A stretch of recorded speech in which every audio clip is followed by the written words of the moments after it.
乡亲，咱继续来看是这个南北合作啊，这个就得要进入到政党协商的阶段咯。啊，国民党这边是强调讲，选票只会当有侯友宜甲郭文铁。啊，针对着要选立委的家仔，因的选情是毋是受到影响呢？立委参选人齐卡心有上新的回应。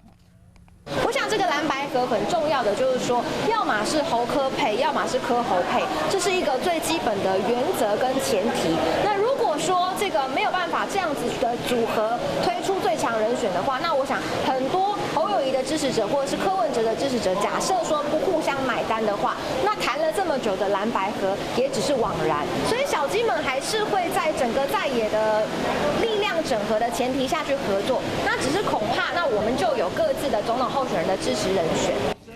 嘛，确实，伫这个主将安怎搭配也未定案的状况下，郭文铁是毋是会当替国民党的家仔来徛台？国民党这边也未放行，甚至若是南北合作最后来破局，嘛影响到未来4年国会的席次。